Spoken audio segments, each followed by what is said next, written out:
Madam, ये बताएंगे कि आज विश्व मानव अधिकार परिषद का जनसंपर्क कार्यालय का उद्घाटन यहाँ पर हुआ। आप किस तरह की सेवा देंगे और ये जो उद्घाटन किया गया भिवंडी शहर में पहली ऑफिस का उद्घाटन है, क्या कहेंगे इसके बारे में? गुड इवनिंग एवरीवन, नमस्ते। मैं प्रोफेसर फौजिया मर्चेंट हूँ। कुछ दिनों पहले ही मेरा वर्ल्ड ह्यूमन राइट्स काउंसिल विश्व मानव अधिकार परिषद में राष्ट्रीय सचिव की हैसियत से नियुक्ति हुई, मेरी अपॉइंट किया गया मुझे।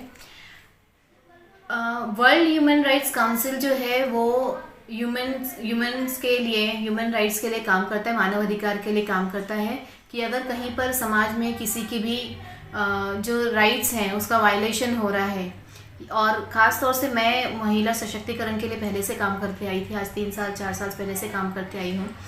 तो कहीं ना कहीं मैं देख रही हूँ कि समाज में बहुत सारी महिलाओं के का शोषण किया जा रहा है, कहीं सोसाइटी के नाम पे किसी तरीके से।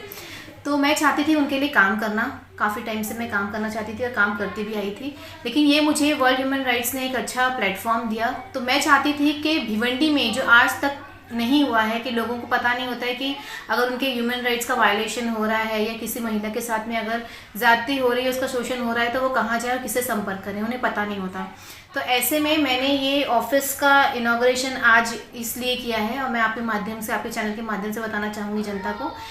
कि हमने आज ये जो इनॉग्रेशन किया है, इससे पब्लिक को पता चल सके कि अगर कहीं ना कहीं उनके साथ में किसी तरह का वायलेशन हो रहा है, उनके साथ कोई ज्यादती हो रही है, ना सिर्फ महिलाओं के साथ, पुरुषों के साथ भी अगर किसी तरीके से लग रहा है कि उनको उनके जो बेसिक राइट्स हैं उनसे वंचित किया जा रहा है, तो उनके पास एक प्लेटफॉर्म है, वो मुझे अप्रोच कर सकते हैं। मैं उनके लिए अप्रोचेबल, एक्सेसिबल रहूँ, वो मुझे संपर्क कर सकते हैं। यहाँ पर आकर मेरी ऑफिस में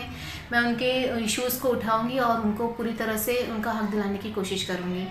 तो आज आपके माध्यम से बताना चाहती हूँ कि ऐसा कोई भी है जो अपने आप को लाचार और बेबस समझ रहा है, कहीं ना कहीं उसको लग रहा है कि अगर उसके ह्यूमन राइट्स का वायलेशन हो रहा है या उसके साथ कोई किसी भी तरह की ज्यादती हो रही है, तो मुझे यहाँ पे संपर्क कर सकता है। इसलिए मैंने आज यहाँ पर ये ऑफिस का इनॉग्रेशन किया। इनॉग्रेशन करते समय हमने खास तौर से डीसीपी जी को बुलाया था, योगेश चौहान जी, और शहर के अच्छे एजुकेटेड क्लास लोगों को बुलाया था। And I am being my self an educated lady, और मैं खुद एक लॉयर भी हूँ और पढ़ी लिखी महिला हूँ। तो मैं चाहती हूँ कि महिलाओं को सशक्त भी कराना चाहिए, सुशिक्षित कराना बहुत ज़रूरी है, सक्षम कराना बहुत ज़रूरी है। इसीलिए आज हमने हमारे ऑफिस के इनॉग्रेशन में डीसीपी साहब के साथ साथ में ऐसे लोगों को बुलाया था, जैसे कि एडवोकेट नारायण नैयर जी हैं, जो कि बहुत ही मशहूर, बहुत ही सीनियर लॉयर हैं। तो ऐसे लोग, और एडवोकेट वैशाली बारूद, जो मैट्रिमोनियल केसेस में मानी जाती हैं और एथिक्स पे कॉम्प्रोमाइज़ नहीं करते, ऐसे लोगों को हमने बुलाया था। डॉक्टर फैजुद्दीन थे, जो कि सुपर स्पेशलिस्ट हैं, और हमारे साथ गोविंद शर्मा जी भी हैं, जो संवाद फाउंडेशन पहले चला चुके हैं।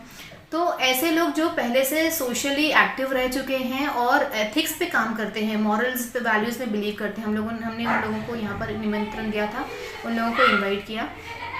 और उनके ज़रिए हमने लोगों तक पहुंचने की यहाँ पर कोशिश की है आज के दिन। और इन सब में मैं बताते चलूँ कि आज अगर मैं सिर्फ वर्ल्ड ह्यूमन राइट्स काउंसिल में राष्ट्रीय सचिव नहीं, बल्कि एनसीपी में भी आज मैं राष्ट्रीय सचिव का अपॉइंटमेंट मेरा हो चुका है। तो ये सब जो कुछ भी हो पाया है, ये मेरे मेंटर, मेरे गार्डियन मिस्टर हलीम खान जी की वजह से पॉसिबल हो पाया है। आज आप जो देख रहे हैं मुझे, कि आज मैं इतनी हिम्मत करके, क्योंकि कहीं ना कहीं मेरे साथ भी बहुत चीज़ें हुई और उसको कहीं ना कहीं उससे बाहर आने की जो मैंने कोशिश की, वो मिस्टर हलीम खान जी की वजह से ही कर पाई हूँ मैं। और मैं चाहती हूँ कि जो महिलाएं, मुझे आज तक बहुत मेरी महिलाओं का सपोर्ट मिला, जो मुझे आइडियल और मुझसे इंस्पिरेशन लेती आई है, मैं चाहूँगी कि वो मुझे आज देखें और खुद भी आगे बढ़ने की कोशिश करें। Thank you. आयोग जो है, इसके बारे में उसके वर्ड में ही सब कुछ लिखा हुआ है कि मानवाधिकार मतलब जो आदमी को जो उसके राइट्स होने चाहिए, मिलने चाहिए, उसके लिए झगड़ने वाली जो एक कमीशन है, आयोग इसके लिए बनाया गया। क्योंकि उस समय लॉन्ग टाइम से बहुत से महिलाएं हैं और सभी जो निचले तबके के लोग हैं, उनके ऊपर बहुत अन्याय होता था। तो इस तरीके से जैसे कुछ मतलब कॉन्स्टिट्यूशनली चेंजेस होते गए पूरे इंटरनेशनल वर्ल्ड में, सभी मतलब यूएस से लेके यूरोपियन कंट्रीज में ले लो, अपने यहाँ ले लो, सभी उसमें, तो उसमें ध्यान में आया है कि यार आदमी को जिंदा रहने के लिए उसके राइट्स क्या क्या है वो पता होने चाहिए सही तरीके से, और उसके वो रिटर्न में होने चाहिए कि भाई ये हमें राइट दिए गए हैं और इस तरीके से हम पूरी जिंदगी सही तरीके से जिएंगे। तो जिस तरीके से उसका फॉर्मेट बनाया गया, धीरे धीरे उसमें डेवलपमेंट हुई, तो एक परिपूर्ण आदमी जिसे बोलते हैं, सही आदमी हो, लेडीज हो, जेंट्स हो, कोई भी हो, तो उसको जीने के जो जो हक है वो अदा करने का काम विश्व मानवाधिकार आयोग ने किया है। जिन लोगों को इसके पहले ऐसा महसूस हुआ है कि भाई हमें कुछ राइट्स मिले नहीं या हमारे ऊपर अत्याचार हुआ है, वो महिलाएं हो, आदमी हो, निचले तबके लोग हो,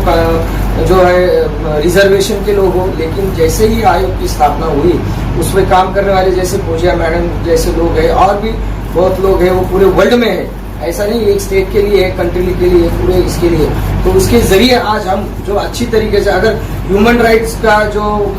अगर उसका वायलेंस होता है तो इमीडिएट उसके ऊपर कमीशन बिठाया जाता है, उसके ऊपर सुनवाई होती है और उसको जो आदमी और जो लेडी के ऊपर ऐसा कुछ हुआ होता है, बच्चों के ऊपर ऐसा हुआ होता है, तो इमीडिएट उसकी एक्शन ली जाती है और कोर्ट उसका कॉग्निजेंस लेता है, उसको सही तरीके से उनको जो बोलते हैं कि कन्विक्शन मिलता है और आदमी को सही राह जीने की जो दिशा दिखाने का काम ये विश्व ह्यूमन राइट्स कमीशन ने किया और उसके इसमें सभी हर एक किरदार इसके बहुत ही अहम है। जिन लोगों ने ये सब काम करते हैं, जो जिस तरीके से जो हम देख रहे हैं कि आज जिस तरीके हम अच्छी जिंदगी सफर ये कर रहे हैं, जिंदगी का सफर कर रहे हैं, इनका बहुत ही योगदान है। तो मैं ऐसे सभी जो विश्व मानवाधिकार आयोग के सदस्य हैं, जिनके जैसे बहुत सारे लोग इससे जुड़े हैं, उन सबको मैं सैल्यूट करता हूं और इनसे हमें प्रेरणा लेनी चाहिए और कोशिश करता हूं और इनको मैं गॉड ब्लेस करता हूं कि आगे भी ऐसा ही काम करें, जैसे कि लोग इसके जरिए और अपने अच्छे मुकाम पर पहुंचने की कोशिश करें। शुक्रिया।